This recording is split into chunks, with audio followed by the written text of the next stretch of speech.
the Skull and Bones secret society was originally called the Brotherhood of Death. George Bush Jr., his father George H.W. Bush, and his grandfather Prescott Bush have all been initiated into this macabre fraternity, which was established in 1832 at Yale University by William Huntington Russell, whose family were America's biggest opium smugglers. William Huntington Russell had traveled in Germany during his student years and was befriended by a disciple of Adam Weishaupt's Bavarian Illuminati. Upon returning to the USA in the early 1800s, Russell used some of his family's opium wealth to fund the building of the tomb at Yale University.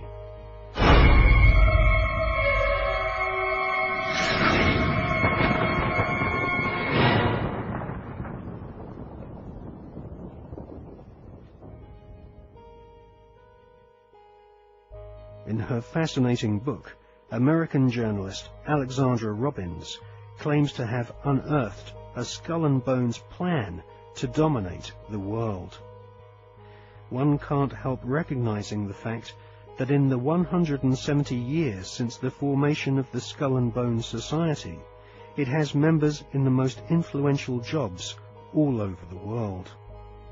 New initiates seem to fall effortlessly into high-paid jobs within banks, media organizations, government agencies, and huge corporations which earn vast profits from government defense contracts. The Skull and Bones Brotherhood of Death recruits members from America's billionaire aristocracy.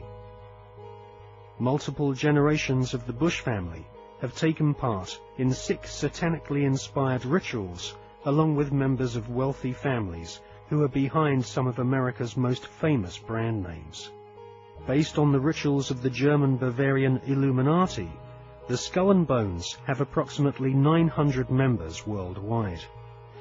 The new initiates are threatened with blackmail if they ever reveal the secrets of this Masonic order. At this point, they are dressed in long robes and rechristened with their occult names.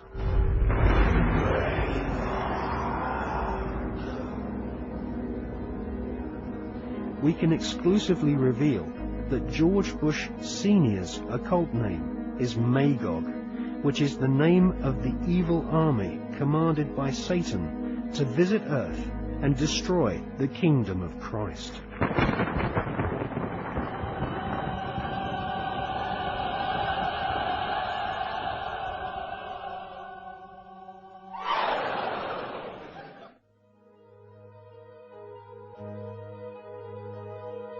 The American Ivy League colleges each have their own branches of the Skull and Bones Brotherhood of Death, indoctrinating the children of America's elite families who go on to become the captains of industry, banking, law, military, and the media. Every April, they roam the grounds of one of the country's most prestigious universities. 35 years ago or so, you might have seen one of them, known among his secretive friends as Temporary. Our #1 story in the countdown: if Temporary winds up losing the presidential election this fall, that name is going to haunt him the rest of his life. Temporary.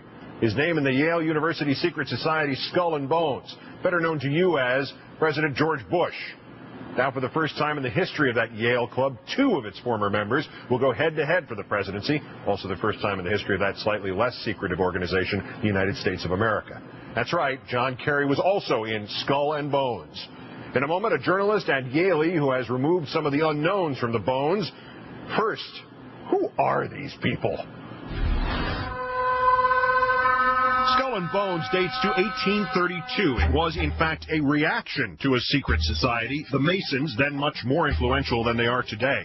Founder William Huntington Russell thought of his little conclave as sort of anti-Masons, and as a home for the wealthy and the powerful and the people who would do anything for another Bonesman. Each year, 15 Yale undergraduate seniors are tapped for membership, initiated in controversial, murky fashion dramatized here in the movie The Skull. Skull above any other. Say it. Skull above any other. fashion satirized here in The Simpsons. Who gets Atlantis off the maps? Who keeps the Martians on their racks? We do. Members of Skull and Bones, that is, not of the Stonecutters, gather on High Street in the Yale campus at The Tomb.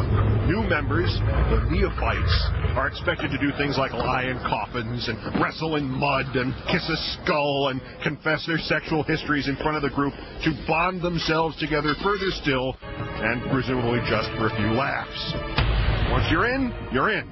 Skull and Bones is for life. Talking about Skull and Bones is for others. And there are a lot of bonesmen who did not talk, but did succeed. Henry Luce, who created Time Magazine and all its cousins.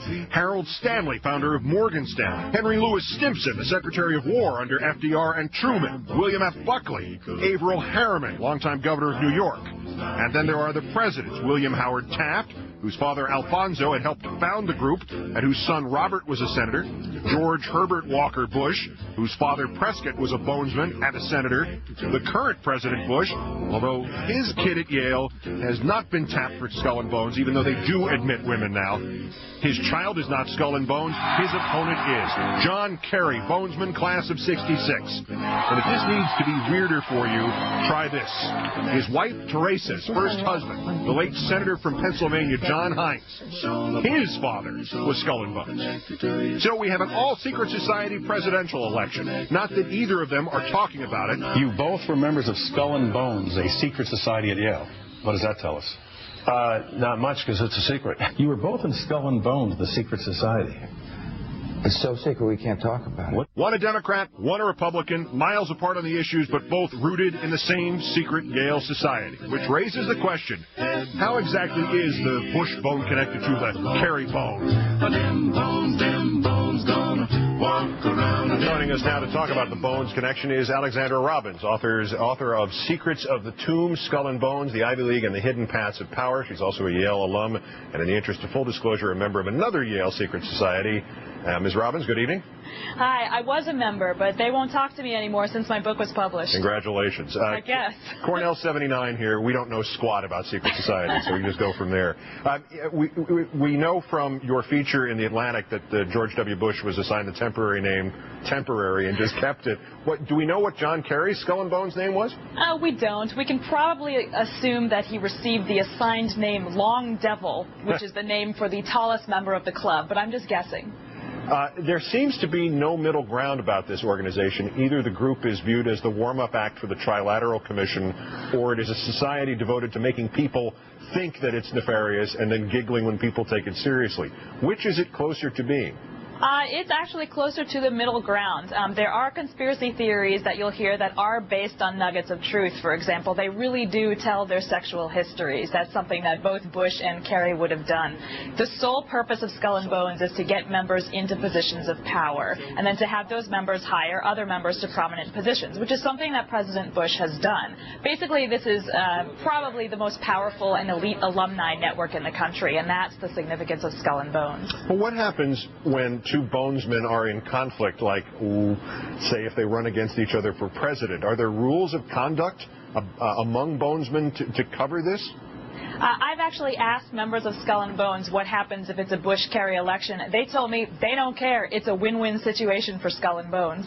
So there is no instruction, and there's nothing that prevents, obviously there's nothing that would prevent Kerry from running against the sitting bonesman, and so this is a secret society with all these rules and help your fellow bonesmen up until a point. Well, this is an organization that's basically one huge superiority complex, and they're just thrilled to have bonesmen running against bonesmen, because that means that no matter who wins, there's going to be a connection in the White House for them. And if we broke into that place on High Street in New Haven, Connecticut, we would see what? Something that looked like a Harry Potter adventure ride at an amusement park? Something like that. You'd see dozens of skulls, skeletons, art celebrating death, war memorabilia, and several allegedly stolen items that bonesmen supposedly were supposed to take as gifts to the society's goddess. I am not making this up. And what happened to her?